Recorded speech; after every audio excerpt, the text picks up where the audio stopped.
मेरे प्यारे विद्यार्थियों, आपको जो दो ये एड ग्रेड अभ्यास पुस्तकें दी गई हैं, इनको हमें भर करके 15 फरवरी के पहले स्कूल में जमा करनी है। तो आज हम इस कक्षा 7वीं की जो गणित दी गई है, गणित की इससे जो हमारी अभ्यास पुस्तिका है, इसकी जो वर्कशीट दी गई है, उसको हम भरेंगे और गणित को अच्छे से समझेंगे भी।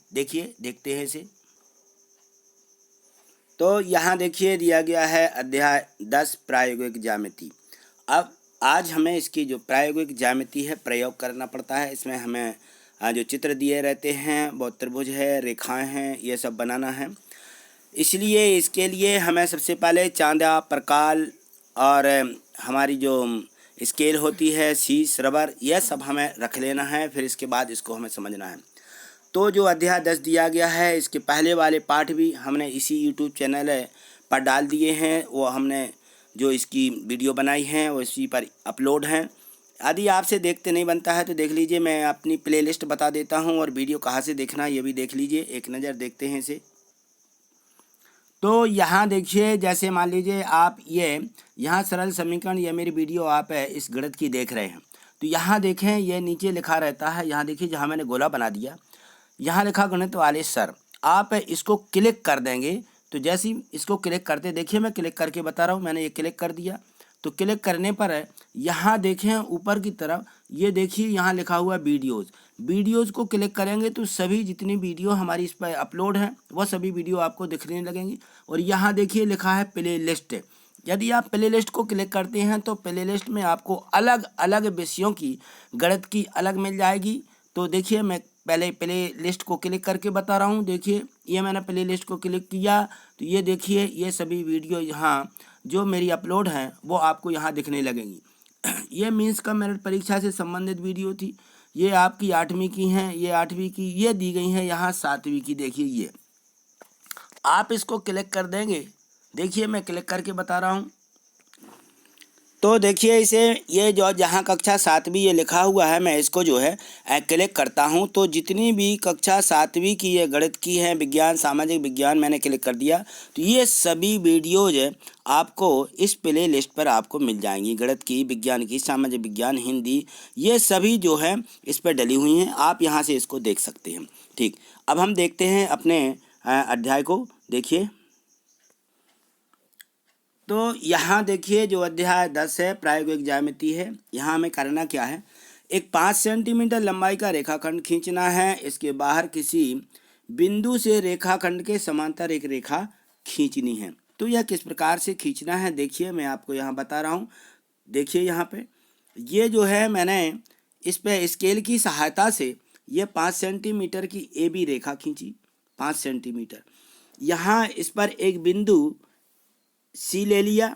इस बिंदु से एक 90 अंश का कोण बनाती हुई एक रेखा खींची, जिसको हमने C नाम दे दिया। ये फिर इस पर दोनों तरफ प्रकाल की जो हमारी सुई रहती है, दोनों तरफ रख करके ये दोनों चाप आपको ऐसे काट लेना है और C और इस कटे हुए चाप को मिलाती हुई एक सीधी रेखा खींच देना है। फिर इसके बाद जैसे ही ये रेखा खिंच जाती है तो इस रेखा पर एक बिंदु P लेना है। इस पर जैसे मैंने यहाँ पे ये बिंदु P ले लिया, ये पॉइंट लगा, जहाँ बिंदु P लेके प्रकाल की सहायता से ये दोनों तरफ इस प्रकार से चाप बना देना है। फिर हाँ, अपने प्रकाल की जो सुई रहती है दोनों तरफ यहाँ रख करके ये इस तरफ भी और इस तरफ भी ऐसे चाप लगाना है। इनको मिलाती हुई एक रेखा खींचेंगे। यह रेखा हमारी AB रेखा के समांतर रेखा, ये L रेखा कहलाती है। और यहाँ हमें लिख देना है कि AB बराबर 5 सेंटीमीटर का एक रेखाखंड खींचा। A बाई लंबा C बाई एक रेखा खींची और C बाई पर एक बिंदु P लिया। बिंदु P से AB के समांतर एक रेखा L खींची, जो कि अभीष्ट रेखा है। बस इतना इसमें लिखना है। अगला प्रश्न देखिए, प्रश्न 2 को पढ़िए। लिखा है कि 5.5 सेंटीमीटर भुजा वाले एक समबाहु त्रिभुज की रचना कीजिए। समबाहु जिसकी सभी भुजाएं समान हो, तो कितनी होंगी, 5.5 सेंटीमीटर की। तो हमने AB बराबर स्केल की सहायता से 5.5 सेंटीमीटर की रेखा खींची। इसके बाद प्रकाल को बिंदु A पे रखा और एक चाप लगाया। फिर बिंदु B पे रख दिया और 5 सेंटीमीटर खोल के फिर ये दूसरा चाप लगाया और इनको यहाँ से इस प्रकार से मिला लिया। तो इस प्रकार ये त्रिभुज ABC की रचना हो जाती है और इसको यहाँ लिख भी देना है। तो देखिए ये मैंने लिख दिया है।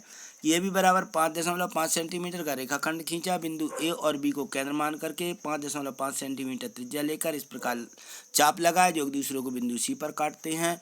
सी को ए और बी से मिला दिया, इस प्रकार ए बी सी अभिष्ट त्रिभुज की रचना हुई या अभिष्ट त्रिभुज प्राप्त हुआ। तो इस प्रकार से आप भी कर लीजिए, ठीक, और इनको साथ साथ करते भी चलिए। अगला प्रश्न देखिए, प्रश्न 3 दिया हुआ है कि त्रिभुज डी ई एफ की रचना कीजिए। डी ई बराबर 5 सेंटीमीटर, डी एफ 3 और कोण ई डी एफ बराबर 90 अंश दिया गया है। तो देखिए सबसे पहले 5 सेंटीमीटर ए डी ई बराबर एक रेखा खींचिए, स्केल की सहायता से ये 5 सेंटीमीटर की रेखा खींच लेना है। ये मैंने डी ई 5 सेंटीमीटर खींचा, बिंदु डी पर चांदी की सहायता से 90 अंश का कोण बनाया, ये देखिए यहाँ पे। और इसके बाद में परकाल की सहायता से, परकाल को अपन को जो है हमें दिया है कि कितना खोलना है, 3 सेंटीमीटर खोलना है और बिंदु डी पर रख करके ये जो चाप है 3 सेंटीमीटर का चाप लगाना है और बिंदु ई और एफ को इस प्रकार से मिला देना है। तो ये जो है डी ई एफ एक त्रिभुज प्राप्त होता है। और ये रचना के जो चरण हैं आपको इस प्रकार से लिख लेना है। और जो ये रचना के चरण लिखे हुए हैं इन्हीं को आप लिखते जाइए और साथ में बनाते भी जाइए, तब भी आपसे ये जो है त्रिभुज की रचना करते बन जाएगी, ठीक। अगला प्रश्न देखिए,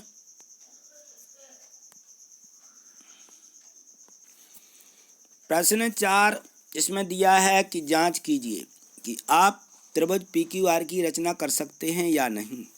यदि क्यू आर बराबर 7.2 सेंटीमीटर है, कोण क्यू 110 है और कोण आर 80 अंश है, अपने उत्तर की पुष्टि कीजिए। तो देखिए यहाँ पे ये 110 दिया और 80 दिया, इन दोनों कोणों का योग जो है 180 से अधिक हो रहा है। तो देखिए यहाँ कोण ई और कोण एफ ये दोनों दिए गए हैं और दोनों को जोड़ते हैं तो 190 हो जाता है, जो कि 180 से अधिक है। क्योंकि हम जानते हैं कि त्रिभुज के तीनों कोणों का योग, अंतः कोणों का योग 180 अंश होता है, जबकि ये दो कोणों का योग 180 अंश से अधिक है। तो लिख देंगे हम यहाँ पे कि त्रिभुज डी एफ की रचना नहीं की जा सकती, ठीक। अगला प्रश्न देखिए, प्रश्न 6 दिया है कि त्रिभुज पी क्यू आर की रचना कीजिए। पी क्यू बराबर 4 सेंटीमीटर, क्यू आर बराबर 3.5 सेंटीमीटर और पी आर बराबर 4 सेंटीमीटर दिया है। तो यह किस प्रकार का त्रिभुज होगा यह भी हमें बताना है। तो अब देखिए सबसे पहले हम क्यू आर बराबर 3.5 सेंटीमीटर रेखा खींचेंगे। हम यहाँ लिखते भी जाते हैं, साथ में इसको लिखते भी चलना है। क्यू आर बराबर है 3.5 स्केल की सहायता से खींचना है। क्यू और आर को केंद्र मान करके क्रमशः अपने परकाल को 4 सेंटीमीटर खोल लीजिए, स्केल पट्टी पर रख करके खोल करके ये दोनों चाप ऊपर की तरफ ऐसे लगा देना, इसको आर पर रख के ऐसा काट देंगे और इसको बिंदु पी प्राप्त होता है और बिंदु पी से ये क्यू आर को इन दोनों को मिला दीजिए। तो इस प्रकार से ये त्रिभुज पी क्यू आर की रचना हो जाती है। और यहाँ पर यह रचना के जो चरण हैं या पद हैं ये हमें सभी बिंदुओं को लिख लेना है। यह हम लिख देंगे तो ये क्लियर हो जाता है कि रचना हमने इस प्रकार से ये की है, ठीक। अगला प्रश्न देखिए, यहाँ देखिए प्रश्न क्रमांक 7 दिया है कि एक समद्विबाहु त्रिभुज की रचना कीजिए जिसकी प्रत्येक समान भुजा की लंबाई 6.5 सेंटीमीटर हो और उनके बीच का कोण 110 अंश का हो। तो सबसे पहले हमें एक भुजा दी गई है 6.5 सेंटीमीटर। हम ए बी भुजा मानते हुए स्केल की सहायता से 6.5 सेंटीमीटर की एक रेखा खींचेंगे। बिंदु बी पर चांदी की सहायता से 110 अंश का कोण बनाती हुई एक ये रेखा खींच देंगे। फिर इसके बाद जो हमें 6.5 सेंटी, क्योंकि इसमें दिया है कि समद्विबाहु त्रिभुज, दो भुजाएं बराबर होनी चाहिए, तो बिंदु बी पर रख करके 6.5 सेंटीमीटर परकाल खोल के इसी रेखा को इस प्रकार से चाप ऐसा लगा देना है और जिससे कि ये अगला हमारा बिंदु सी है ये प्राप्त हो जाता है। ए और सी को हम इस प्रकार से यहाँ से मिला देते हैं, ऐसा मिला देते हैं तो हमें यह ए बी सी त्रिभुज प्राप्त हो जाता है। और इसमें जो है देखिए ये रचना के चरण जो हैं ये भी आपको रचना के पद ये लिख देना है।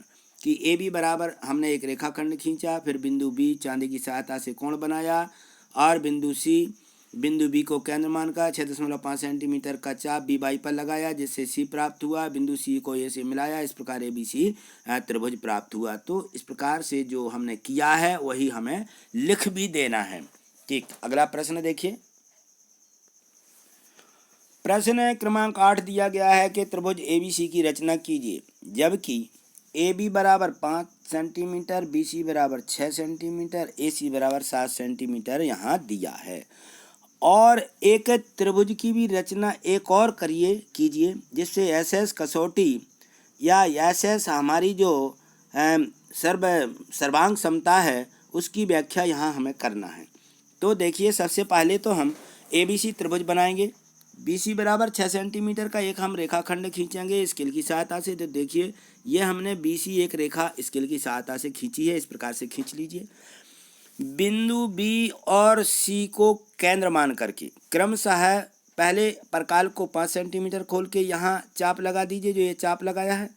फिर बिंदु सी पर रख के 7 सेंटीमीटर खोलिए, ये दूसरा चाप ऐसा लगा देना, ये पहले वाला चाप हो जाएगा। तो यहाँ हमें ए बिंदु प्राप्त होता है, ए को बी और सी से मिला दीजिए, तो हमारा त्रिभुज ए बी सी हमें प्राप्त हो जाता है। इस प्रकार से मैंने ये लिख भी दिया है कि इस प्रकार से हमें त्रिभुज ए बी सी प्राप्त होता है। फिर इसके बाद आपको लिखना है, तो ये देखिए यहाँ तक आप लिख लें। फिर अब एक अन्य त्रिभुज हमें डी एफ इस प्रकार से बनाना है कि यही भुजाएं डी बराबर 5 सेंटीमीटर, ये बराबर 6 सेंटीमीटर और डी एफ बराबर 7 सेंटीमीटर हो। तो जो ये त्रिभुज बनेगा, यह त्रिभुज ए बी सी को पूर्णतः ढक लेता है। तो हम दोनों त्रिभुजों को कहेंगे कि ये जो है सर्वांग सम है, अतः ये एस एस एस कसौटी कहलाती है, ये लिख देना है। ठीक, अगला प्रश्न देखिए।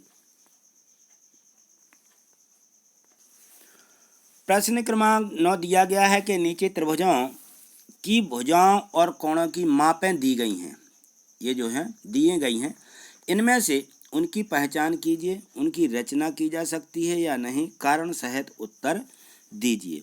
तो आ में देखिए, एक त्रिभुज की रचना करनी है जिसका कोण ए 85 अंश है, कोण बी 115 अंश है, ए बी भुजा 5 सेंटीमीटर की है। तो यहाँ देखिए, सबसे पहले हम आ को करते हैं कि यहाँ कोण जो ए दिया गया 85 अंश है और कोण बी कितना है 115 अंश है, और भुजा दी गई 5 सेंटीमीटर। तो हम यदि देखते हैं कि त्रिभुज के तीनों कोणों का योग तो 180 अंश होता है, लेकिन कोण ए और बी यदि हम दोनों को जोड़ते हैं, ये देखिए, ये हमें दोनों कोण दिए, ये 85 है 115 है, तो हमने यहाँ जोड़ा 85 और 115, तो यह हो जाता है 200 अंश, जो कि 180 अंश से अधिक है। अब दो कोणों का योग 180 अंश से अधिक है, तो हम कहेंगे कि यहाँ पे कोण ए, कोण बी, कोण सी का योग 180 अंश से अधिक है, अतः त्रिभुज ए बी सी की रचना नहीं की जा सकती, संभव नहीं है। यह पहले वाले के उत्तर में लिख देना है। दूसरा बा में दिया है कि त्रिभुज पी क्यू आर की रचना करनी है, जिसमें कोण क्यू 30 दिया, कोण आर 60 दिया, कोण क्यू आर 7 भुजा दी गई है 4.7 सेंटीमीटर। तो हम इसकी रचना करेंगे और रचना के पद भी लिखेंगे। तो देखिए, इसे लिखते हैं हम। तो यहाँ देखिए, जो दूसरा वाला त्रिभुज है इस प्रकार से हमें बनाना है। क्रमशः हमें क्यू आर भुजा दी गई 4.7 सेंटीमीटर, तो हमने ये देखिए स्केल की सहायता से क्यू आर बराबर 4.7 सेंटीमीटर ये एक रेखा खींची। बिंदु क्यू पर 30 अंश का कोण चांदी की सहायता से बनाती हुई ये रेखा खींची। फिर इसके बाद बिंदु आर पर चांदी की सहायता से आर बाय ये कोण बनाती हुई एक हमने ये आर बाई रेखा खींची। तो दोनों ये एक दूसरे को पी बिंदु पर काटती हैं। बिंदु पी पर काटने से हमारा ये त्रिभुज पी क्यू आर त्रिभुज का निर्माण हो जाता है या प्राप्त हो जाता है। तो इस प्रकार से हमें यह बना लेना है, और ये रचना के जो पद हैं यह भी हमें क्रमशः जैसा हम बोलते गए हैं करते गए हैं वैसे ही हमें इनको लिख लेना है। ठीक, अगला प्रश्न देखिए। प्रश्न क्रमांक 10 दिया गया है कि त्रिभुज LMN की रचना कीजिए जिसका कोण LMN समकोण हो। यह तथा दिया गया है कि LN बराबर 5 सेंटीमीटर और MN बराबर 3 सेंटीमीटर। इस प्रकार के त्रिभुज की रचना करना है कि RHS जो कसौटी है इसका निर्माण हो सके। तो ये हमें समकोण त्रिभुज बनाना है यहाँ पे।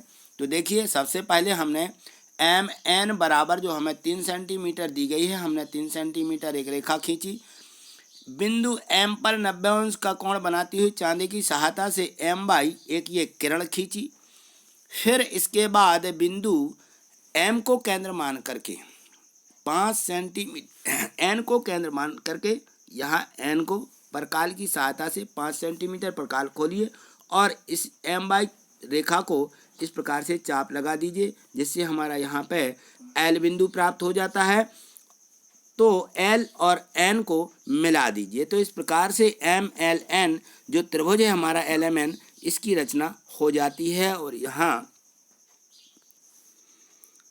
यहाँ जो रचना के पद हैं, इस प्रकार से हमें ये रचना के सभी पदों को लिख लेना है और इन सभी को लिखने पर ये लास्ट में लिख देना कि हमें इस प्रकार से ये अभीष्ट त्रिभुज प्राप्त हुआ। जो हम करते जाते हैं वही हमें लिखना होता है। तो इस प्रकार से जो प्रश्न 1 से 10 तक के जो प्रश्न दिए गए थे, सभी के उत्तरों को, सभी के प्रश्नों को हमने अच्छे से समझ लिया है। इनको अपनी वर्क शीट जो दी गई है उसमें कर लीजिए और इनको बनाने का भी जो हमारी ये रचना है, इनको करने का अभ्यास भी कीजिए ताकि हमसे अच्छे से बनने भी लगें। यदि आपको ये सब समझ में आया है तो आपको इसे लाइक और शेयर करना है, जिससे अधिक बच्चों को इसका लाभ मिल सके। यदि आपने चैनल को सब्सक्राइब नहीं किया है तो चैनल को सब्सक्राइब करके रखिए, जिससे आगे आने वाली वीडियो आपको मिल सकें। थैंक यू, धन्यवाद।